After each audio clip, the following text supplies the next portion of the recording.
The Tragedy of Macbeth is the newest adaptation of the classic William Shakespeare story, this time coming to us from A24, Apple TV Plus, and Joel Coen of the Coen brothers. And I was very excited for the movie because, like, only a few weeks ago we studied this in school and we watched the 1971 version, which I really enjoyed, and I thought the story was amazing. So, of course, when you have a cast like this with people like Denzel alone, but also one of my favorite actresses of all time, Frances McDormand, in it, I was very excited. And in this review, I'm not going to talk spoilers. I know a lot of people, if not all the people watching this, will have either seen this film or seen a version of it. I'm still not going to talk spoilers, but stay tuned to the end of the video to find out more about that. Now, Macbeth is obviously a classic story. It is one of the most famous of all time because it's Shakespeare and it's one of his most famous. And going into this movie, I was expecting it to be good, but I also heard that it was like a stripped down version of Macbeth, and it definitely is. There are many scenes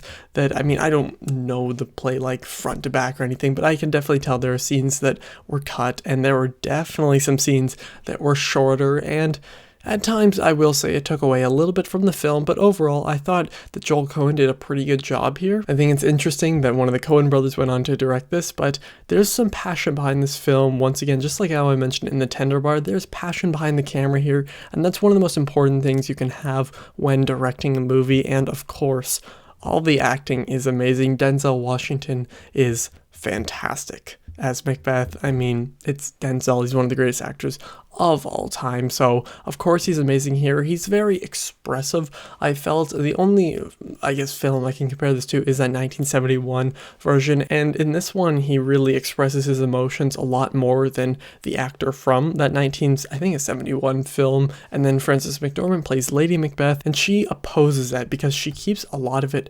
restricted inside of her, which was a surprise because Lady Macbeth is kind of the whole reason of the evil in this story for those who have seen it. So it was a pretty interesting take, but I think, of course, both of them did a very good job. But also some of the side actors have to be mentioned. There are, I think, 3 I wrote down that were really great: Alex Hassell, Corey Hawkins, and Catherine Hunter. Now, this film is pretty interesting because of the way it's shot, but there are scenes that are almost disturbing, and a lot of that comes down to the performances, especially from Catherine Hunter, who plays one, if not all, of the witches here, the weird sisters, whatever you want to call them, and all the scenes with her are creepy. Like, they're genuinely creepy compared to the other, versions I've seen.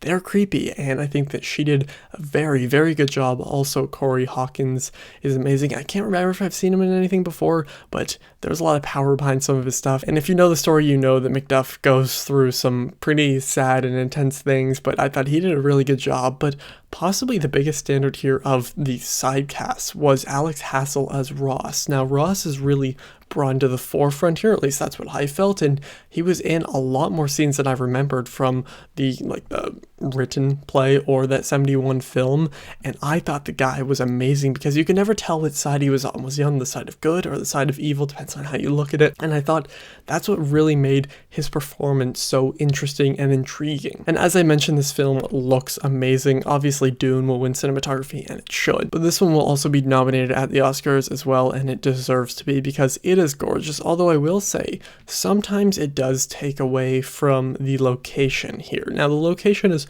actually one of my biggest flaws here because there really is no sense of it. There are many times while watching this, if you didn't know the source material, where you'd be like, I don't know where the hell they are. And some of the times, even that's what I was thinking. I was like, they're in the castle, but the castle's in the wood. Like, it's just so confusing at times, and they don't show the size of it. Now, it looks amazing, and there are scenes inside the castle, but even with the castle, like, you really don't get a sense of location, and the castle, obviously, Macbeth's castle, it plays a big part into this for obvious reasons. And in the 71 film, it is shown very well. You understand always where they are, but here, I could honestly never tell, so it took away from the impact of some scenes, and also because this is a more stripped down version, there are emotional distances, like at times, like I did not feel as emotionally connected, and some of the scenes are cut short. As I mentioned before, some of the very important scenes, especially towards the end, don't exactly hold the right amount of emotional attachment or value as they should because they are cut so short. Now I get it, they want to make a shorter version because this is a very long story, obviously, but I definitely felt that it lacked that at times, and probably in my favorite, or what would be considered the most important scene of the film, the first murder, I'll say, the first murder that happens in this play. Well, actually it's the second one, but like the most important one, you know, one of the most important things that Shakespeare uses in his book or play, and what's used in, I assume, all the other movies, but especially the 1971 version, is pathetic fallacy, where they use nature to describe the emotions and the feelings or what's to come. But here, it really isn't used. So for me, I mean, because that plays such a big part into the other versions, I guess, or the original one, when it's not here, I could feel it lacking, but I still did really enjoy my time with the film. There are so many great things about it. Again, the performances are amazing. There are so many of those scenes which are basically iconic at this point. I mean, Denzel's monologue about a dagger. Is this a dagger I see before me? Like, that part is so good, and there are so many monologues here, and they all really hit. But there are some times where I really felt distant with the movie because some scenes jump around real fast. Sometimes they don't exactly fully, I guess, express what is going on with the characters. If this is the first version you watch, you will probably be very confused. Now, it's probably good that we studied it in school, so I knew what was happening at every scene, especially while watching this one. It helped.